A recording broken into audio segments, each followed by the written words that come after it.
এই না ভিখারি, খেয়ে নিস। ধন্যবাদ স্যার।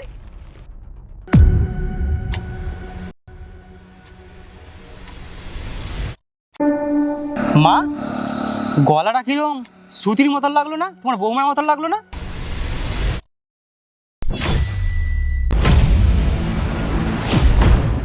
মা, ও তো সত্যি শ্রুতি, কিন্তু বিধবা শাড়ি পরে আছে কেন?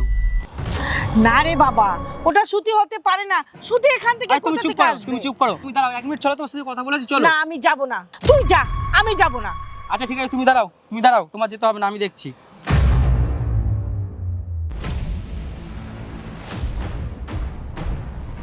শুনুন, হ্যাঁ স্যার।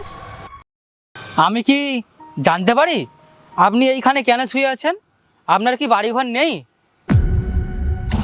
না স্যার, আমার তো বাড়ি নেই। আমার বাড়ি থাকলে আমি কি এই বট গাছের তলায় শুয়ে থাকতাম? বাড়ি নেই মানে? আপনার তো বিয়ে হয়ে গেছে, আর আপনার স্বামী কোথায়, কি হয়েছে? আমাকে বলতে পারেন, হয়তো আমি আপনাকে কোনো সাহায্য করতে পারি।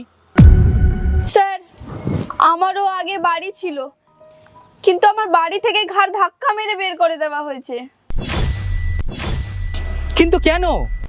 স্যার, আমার শাশুড়ি আর দেওর মিলে আমাকে ঘর থেকে বার করে দিয়েছে। কেন? আমার স্বামী ব্যবসার জন্য বাইরে গিয়েছিল, ফেরার পথে প্লেন দুর্ঘটনায় মারা যান উনি। আমার শাশুড়ি আর দায়র যখন জানতে পারে, তখন আমাকে অলক্ষী বলে, অপায়া বলে, যা তা আমাকে বলা শুরু করে দেয়।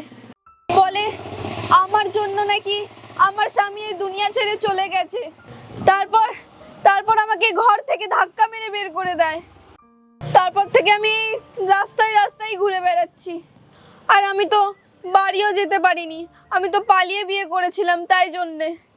স্বামীর হাত মাথা থেকে উঠে গেলেই না সবাই মুখ ফিরিয়ে নেয়, তাই আমি এখানে ওখানে ঘুরে বেড়াচ্ছি। তোমাকে আর কষ্ট পেতে হবে না, কারণ তোমার স্বামী এখনো বেঁচে আছে।